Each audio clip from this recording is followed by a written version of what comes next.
ಸ್ನೇಹಿತರೆ, ನಾವು ಈ ಎಪಿಸೋಡ್ನಲ್ಲಿ ಹಾಗೂ ಮುಂದಿನ ಎಪಿಸೋಡ್ಗಳಲ್ಲಿ ಮೌನೇಶ್ವರರ ಜೀವನ ಚರಿತ್ರೆಯ ವಿಷಯಗಳನ್ನು ನಾನು ಹೇಳ್ತಾ ಹೋಗ್ತಾ ಇದ್ದೀನಿ. ಮೊದಲನೇದಾಗಿ ಮೌನೇಶ್ವರರು ಅವತಾರವೆತ್ತಿದ ಹಿನ್ನೆಲೆ ಏನು ಅನ್ನೋದನ್ನ ತಿಳ್ಕೊಂಡು ಬರೋಣ. ಶ್ರೀ ಮಹಾದೇವನು ಕೈಲಾಸದ ತನ್ನ ಘನಸಭೆಯ ಸಿಂಹಾಸನದಲ್ಲಿ ಪಾರ್ವತೀ ದೇವಿಯೊಡನೆ ಆಸೀನನಾಗಿದ್ದನು. ಗಣಪತಿ ಷಣ್ಮುಖರು ಅಲ್ಲಿಯೇ ಇದ್ದರು. ನಂದೀಶ್ವರ ಭೃಂಗೀಶ್ವರರು ಸಭೆಯನ್ನು ಅಲಂಕರಿಸಿದ್ದರು. ಸಭೆಯು ಗಣಾಧೀಶರಿಂದ ತುಂಬಿ ತುಳುಕುತ್ತಿತ್ತು. ನಾದಲೋಲನಾದ ನೀಲಮೇಘನೆಂಬ ಗಣಾಧೀಶನು ಸೃಶ್ರಾವ್ಯ ಕಂಠದಿಂದ ಶಿವಗೀತೆಯನ್ನು ಹಾಡುತ್ತಿದ್ದನು. ಸಭಾಸದರೆಲ್ಲರೂ ತನ್ಮಯರಾಗಿ ತಲೆದೂಗುತ್ತಿದ್ದರು. ಶಿವನ ಕಂಠಾಭರಣವಾಗಿ ಮೆರೆಯುತ್ತಿದ್ದ ನಾಗರಾಜನ ಆನಂದವು ಮೇರೆ ಮೀರಿತ್ತು. ಆ ಸಮಯಕ್ಕೆ ಸರಿಯಾಗಿ ದೇವರ್ಷಿ ನಾರದರು ಶಿವಗೀತೆಗಳನ್ನೇ ಹಾಡುತ್ತಾ ಸಭಾಭವನವನ್ನು ಹೊಕ್ಕರು. ಒಡನೆಯೇ ನೀಲಮೇಘನು ತನ್ನ ಹಾಡುಗಾರಿಕೆಯನ್ನು ನಿಲ್ಲಿಸಿ ನಾರದ ಮುನಿಗಳ ಗಾಯನಕ್ಕೆ ತನ್ನನ್ನು ತೆತ್ತುಕೊಂಡನು. ನಾರದರು ಶಿವಪಾರ್ವತಿಯರಿಗೆ ಅಡ್ಡಬಿದ್ದು ಶಿವನ ಸೂಚನೆಯಂತೆ ತೆರವಾಗಿದ್ದ ಪೀಠವನ್ನು ಅಲಂಕರಿಸಿದರು. ಆ ಬಳಿಕ ಶಿವನು ನಾರದರನ್ನು ಕುರಿತು, ನೀವು ತ್ರಿಲೋಕ ಸಂಚಾರಿಗಳು, ಎಲ್ಲ ಲೋಕಗಳ ಆಗು ಹೋಗುಗಳನ್ನು ಅರಿತುಕೊಂಡಿರುತ್ತೀರಿ. ಭೂಲೋಕದ ಸ್ಥಿತಿಗತಿಗಳೇನೆಂಬುದನ್ನು ತಿಳಿಸಿಕೊಡಿ ಎಂದು ಕೇಳಿಕೊಂಡನು. ಆಗ ನಾರದರು ಎದ್ದು ನಿಂತು ಕೈ ಮುಗಿದು, ಮಹಾದೇವ, ಸರ್ವಜ್ಞನೂ ಸರ್ವಾಂತರ್ಯಾಮಿಯೂ ಆದ ನಿನಗೆ ತಿಳಿಯದೇನಿದೆ?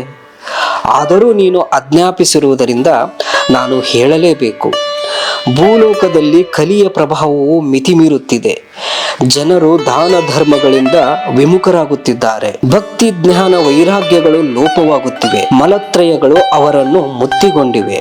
ಹೆಣ್ಣು ಹೊನ್ನು ಮಣ್ಣುಗಳ ಭೋಗಕ್ಕೆ ಸಿಲುಕಿ ಜನರು ಭಗವನ್ನಾಮಾಮೃತವನ್ನು ಮರೆತು ಬಿಡುತ್ತಿದ್ದಾರೆ. ದುಡಿದುಣ್ಣಲಾರದ ಸೋಮಾರಿಗಳು ವಂಚಿಕರಾಗುತ್ತಿದ್ದಾರೆ. ದೊರೆಗಳು ಲೋಕಹಿತವನ್ನು ಮರೆತು ದುರ್ವಿಲಾಸದಲ್ಲಿ ಮೈಮರೆತಿದ್ದಾರೆ. ಬಡವರ ಗೋಳು ಹೇಳತೀರದಾಗಿದೆ. ಜಾತಿ ಮತಗಳ ಮೇಲಾಟಕ್ಕೆ ತುತ್ತಾಗಿ ಜನರು ಪರಸ್ಪರ ಬಡಿದಾಡುತ್ತಿದ್ದಾರೆ. ಹಿಂಸಾಚಾರ, ಸ್ವಾರ್ಥಪರತೆ, ಅಪನಂಬಿಕೆ, ಕಳ್ಳತನ, ಸುಳ್ಳಾಡುವುದು ಮುಂತಾದ ಅನಾಚಾರಗಳು ಹೆಚ್ಚುತ್ತಿವೆ. ಗುರು ಹಿರಿಯರ ಹಿತವಚನಗಳನ್ನು ಕಿರಿಯರು ಕಡೆಗಣಿಸುತ್ತಿದ್ದಾರೆ. ಸಜ್ಜನರು ನಿರ್ಭೀತಿಯಿಂದ ಬಾಳುವುದೇ ಕಷ್ಟವಾಗಿದೆ. ವೃದ್ಧರು, ಸ್ತ್ರೀಯರು, ಮಕ್ಕಳು ಅಂಜಿಕೆಯಲ್ಲಿಯೇ ಕಾಲ ನೂಕುತ್ತಿದ್ದಾರೆ. ಕ್ಷಾಮಢಾಮರಗಳು ಅಲ್ಲಲ್ಲಿ ಕಿತ್ತು ತಿನ್ನುತ್ತಿವೆ. ಪ್ರಳಯವೇ ಸನ್ನಿಹಿತವಾದಂತೆ ತೋರುತ್ತಿದೆ. ಶಾಂತಿ, ಸಹನೆ, ಸಮಾಧಾನಗಳು ಕನಸಿನ ಮಾತಾಗಿವೆ. ಇಂತಹ ಕಲುಷಿತ ವಾತಾವರಣವನ್ನು ನೀನೇ ಬಂದು ತಿಳಿಗೊಳಿಸಿಕೊಡಬೇಕು ತಂದೆ ಎಂದು ಅರಿಕೆ ಮಾಡಿಕೊಂಡರು. ಶಿವನು ಏನು ಉತ್ತರ ಕೊಡುವವನಿದ್ದನೋ? ನಡುವೆಯೇ ನಾಗರಾಜನು ಬಾಯಿ ಹಾಕಿ, ಸುಮ್ಮನಿರಿ ನಾರದರೆ, ಭೂಲೋಕದ ಜನರ ಹಣೆ ಬರಹವೇ ಅಷ್ಟು. ತಮ್ಮ ಕರ್ಮ ಫಲಗಳನ್ನು ಅನುಭವಿಸಲಿ ಬಿಡಿ. ಶಿವನು ತಾನೇ ಏನು ಮಾಡುವುದಕ್ಕಾಗುತ್ತದೆ ಎಂದು ಆತುರ ಬಿದ್ದು ನುಡಿದನು. ಆಗ ನಂದೀಶ್ವರನು, ಹಾಗೆಲ್ಲ ಹೇಳಬೇಡಿ ನಾಗರಾಜ. ಭೂಲೋಕದ ಜನರೆಂದರೆ ಅವರೆಲ್ಲ ಶಿವನ ಮಕ್ಕಳೇ ಅಲ್ಲವೇ? ಮಕ್ಕಳು ದಾರಿ ತಪ್ಪಿ ನಡೆಯುವಾಗ ತಂದೆಯೂ ಅವರನ್ನು ತಿದ್ದದೆ ಮೌನವಾಗಿರುವುದುಂಟೆ? ಅವರು ಸತ್ಕರ್ಮಗಳತ್ತ ಒಲಿಯುವಂತೆ ಮಾಡಬೇಕಲ್ಲವೇ ಎಂದು ಕನಿಕರದಿಂದ ಹೇಳಿದನು. ಆಗ ನಾಗರಾಜನು ಗರ್ವಾಂಧನಾಗಿ ಮತ್ತಷ್ಟು ಸಿಡಿದೆದ್ದನು. ಸರ್ವಜ್ಞನಂತೆ ಮಾತನಾಡಬೇಡ, ಸುಮ್ಮನಿರು ಮುದಿಯತ್ತೆ. ಭೂಲೋಕದ ಮಾನವರ ಅತಿವರ್ತನೆಯನ್ನು ನೀನೇನು ಬಲ್ಲೆ? ನೀನಾವುದೋ ಹಳೆಯ ಕಾಲದ ಗೊಡ್ಡು ಮಾತುಗಳನ್ನೇ ಆಡುತ್ತಿದ್ದೀಯೇ. ಏನಾದರೂ ಮಾಡುವುದಿದ್ದರೆ ಶಿವನೇ ಮನಸ್ಸು ಕೊಡುತ್ತಿರಲಿಲ್ಲವೇ? ಶಿವನಿಗಿಂತಲೂ ನೀನು ಹೆಚ್ಚು ತಿಳಿದಿದ್ದೀಯಾ? ಶಿವನನ್ನು ಹೊತ್ತು ತಿರುಗುತ್ತೇನೆಂಬ ಗರ್ವ ನಿನ್ನ ತಲೆಗೇರಿದಂತಿದೆ. ಶಿವನು ನಿನ್ನನ್ನು ಬೇಕಾದಾಗ ಏರುತ್ತಾನೆ, ಬೇಡವಾದಾಗ ಬಿಸಾಡಿರುತ್ತಾನೆ.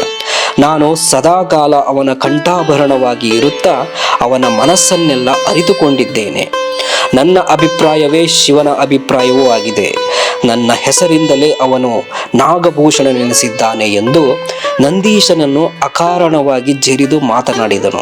ನಂದೀಶನು ಆಗಲೂ ತಾಳ್ಮೆ ಕಳೆದುಕೊಳ್ಳಲಿಲ್ಲ. ಹೋಗಲಿ ಬಿಡಪ್ಪ, ನಾನು ಅಲ್ಪಜ್ಞನೇ ಆಗಿದ್ದೇನೆ. ಸ್ವಾಮಿಯ ಮುಖದಿಂದ ಮಾತು ಬರುವ ಮುನ್ನವೇ ನಾನು ಮಾತನಾಡಿದ್ದು ತಪ್ಪಾಯಿತು. ಈಗ ಸ್ವಾಮಿಯು ಏನು ಅಪ್ಪಣೆ ಕೊಡಿಸುತ್ತಾನೋ ನೋಡೋಣ. ಅವನ ಅಭಿಪ್ರಾಯಕ್ಕೆ ನಾವು ತಲೆಬಾಗೋಣ ಎಂದು ಸೌಜನ್ಯದಿಂದಲೇ ನುಡಿದನು. ನಾಗರಾಜನು ನಂದೀಶನನ್ನು ಹೀನೈಸಿ ಮಾತನಾಡಿದ ದುರ್ವರ್ತನೆಯಿಂದ ಶಿವನು ರೋಷಾವೇಶಭರಿತನಾದನು. ಅವನ ಕಣ್ಣುಗಳು ಕೆಂಪಾದವು.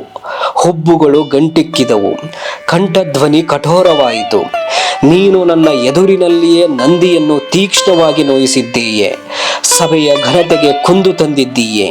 ನಿನ್ನ ವಿಷವೆಲ್ಲ ಅಳಿಯುವವರೆಗೆ ನೀನು ಭೂಲೋಕಕ್ಕೆ ಹೋಗಿ ಬಿದ್ದಿರು ಎಂದು ಶಾಪ ಕೊಟ್ಟನು. ಆ ಕಠೋರ ವಾಕ್ಯಗಳು ನಾಗರಾಜನನ್ನು ನಡುಗಿಸಿಬಿಟ್ಟವು. ಕೆಟ್ಟ ಮೇಲೆ ಬುದ್ಧಿ ಬಂತು ಎಂಬ ಮಾತಿನಂತೆ ಆಗ ನಾಗರಾಜನಿಗೆ ತನ್ನ ತಪ್ಪಿನ ಅರಿವಾಯಿತು. ನನ್ನದು ಶತಾಪರಾಧವಾಯಿತು ತಂದೆ, ಇದೊಂದು ಬಾರಿಗೆ ನನ್ನ ಉದ್ದಟತನವನ್ನು ಕ್ಷಮಿಸು. ನಾನೆಂದಿಗೂ ಇಂತಹ ತಪ್ಪನ್ನು ಮಾಡುವುದಿಲ್ಲ. ಭೂಲೋಕಕ್ಕೆ ಮಾತ್ರ ನನ್ನನ್ನು ಅಟ್ಟಬೇಡ. ಆ ಕಲುಷಿತ ವಾತಾವರಣದಲ್ಲಿ ನಾನು ಬದುಕಲಾರೆ ಎಂದು ಕಣ್ಣೀರುಗರೆಯುತ್ತಾ ಶಿವನ ಪಾದಗಳ ಮೇಲೆ ಹೊರಳಾಡಿದನು. ಸ್ವಲ್ಪ ಹೊತ್ತಿನ ಹಿಂದೆ ನಾವೆಲ್ಲರೂ ಸಂಗೀತ ಸಾಗರದಲ್ಲಿ ತೇಲಾಡುತ್ತಿದ್ದೆವು. ಆಗ ನೋಡಿದರೆ ಶಿವನ ಕೋಪದ ಕಾರ್ಮೋಡವು ಮುಸುಕಿಕೊಂಡು ಬಿಟ್ಟಿದೆ. ಇದೆಲ್ಲವೂ ಶಿವನ ಲೀಲೆಯೇ ಸರಿ, ಮುಂದೇನಾಗುತ್ತದೋ ಎಂದು ಗಣಾಧೀಶರೆಲ್ಲರೂ ದುಗುಡದಿಂದ ನೋಡುತ್ತಿದ್ದರು. ಕೊಂಚ ಕಾಲ ಸಭೆಯಲ್ಲಿ ಗಾಢವಾದ ಮೌನವು ಆವರಿಸಿತು. ಶಿವನು ಶಾಂತನಾದನು. ಭೂಲೋಕದ ವಾತಾವರಣವನ್ನು ತಿಳಿಗೊಳಿಸಲು ಮಾಡಬೇಕಾದ ಕಾರ್ಯಯೋಜನೆ ಆಗಲೇ ಶಿವನ ಚಿತ್ತದಲ್ಲಿ ಸಿದ್ಧವಾಗಿ ಬಿಟ್ಟಿತು. ನಾಗರಾಜ, ನೀನು ಭೂಲೋಕಕ್ಕೆ ಹೋಗುವುದನ್ನು ತಪ್ಪಿಸಿಕೊಳ್ಳುವಂತಿಲ್ಲ. ಆದರೆ ನಿನಗೆ ಒದಗಿರುವ ಶಾಪವೇ ಭೂಲೋಕದ ಪಾಲಿಗೆ ವರವಾಗಲಿದೆ. ಅಲ್ಲಿನ ಜನರನ್ನು ತಿದ್ದುವ ಕಾರ್ಯದಲ್ಲಿ ನೀನು ಪಾತ್ರಧಾರಿಯಾಗಬೇಕಾಗಿದೆ. ಹಾವಿನ ಹಾಳು ಎಂಬ ಗ್ರಾಮದ ಕಲ್ಲಪ್ಪಯ್ಯನೆಂಬ ಯೋಗೀಶ್ವರನನ್ನು ನೀನು ಕಚ್ಚಬೇಕು. ಹಾಗೆ ಕಚ್ಚಿದ ತರುವಾಯ ನಿನ್ನ ವಿಷವೆಲ್ಲವೂ ನಾಶವಾಗಿ ನೀನು ಶಾಪ ಮುಕ್ತಿಗೆ ಹತ್ತಿರವಾಗುತ್ತೀಯೆ. ಕಲ್ಲಪ್ಪಯ್ಯನೇ ನಿನಗೆ ಮುಂದಕ್ಕೆ ದಾರಿ ತೋರುತ್ತಾನೆ. ದುಃಖಿಸಬೇಡ, ಇದು ನನ್ನ ಆಜ್ಞೆ ಎಂದು ತಿಳಿ. ಭೂಲೋಕದಲ್ಲೂ ನಾನು ಎಡಬಿಡದೆ ನಿನ್ನೊಡನೆಯೇ ಇರುತ್ತೇನೆ. ನಿನ್ನನ್ನು ಸಕಾಲಕ್ಕೆ ಮತ್ತೆ ನನ್ನಲ್ಲಿಗೆ ಬರಮಾಡಿಕೊಳ್ಳುತ್ತೇನೆ.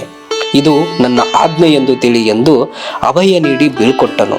ತರುವಾಯ ಶಿವನು ನಾರದರನ್ನು ಕುರಿತು, ಭೂಲೋಕದಲ್ಲಿ ಹಾದಿ ತಪ್ಪಿದವರನ್ನು ತಿದ್ದುವ ಕಾರ್ಯಕ್ಕೆ ನಾಗರಾಜನೇ ಉಪಕರಣವಾಗಲಿದ್ದಾನೆ.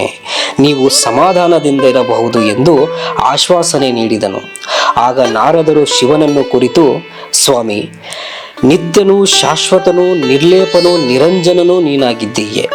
ಕಾಮದಹನನಾಗಿ ಲೋಕದ ಜನರ ಅಲ್ಲಸಲ್ಲದ ಬಯಕೆಗಳನ್ನು ಸುಟ್ಟು ಹಾಕುವ ಮುಕ್ಕಣ್ಣನೂ ನೀನಾಗಿದ್ದೀಯೆ. ಭಕ್ತರ ಹೃದಯ ಮಂದಿರದಲ್ಲಿ ಸದಾಕಾಲ ನೆಲೆಸಿರುತ್ತಾ ಅವರ ಇಷ್ಟಾರ್ಥಗಳನ್ನು ಈಡೇರಿಸುವ ಕಾಮಧೇನು ನೀನಾಗಿದ್ದೀಯೆ.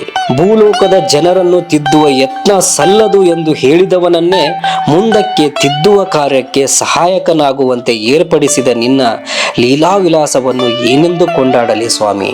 ನಿನಗೆ ಜಯವಾಗಲಿ ಎಂದು ಪರಿಪರಿಯಾಗಿ ಕೊಂಡಾಡಿ ಜಗತ್ತಿನ ಆ ತಂದೆ ತಾಯಿಗಳಿಗೆ ನಮಸ್ಕರಿಸಿ ನಿರ್ಗಮಿಸಿದನು. ಅಂದಿನ ಶಿವಸಭೆ ಮಂಗಳವಾಯಿತು.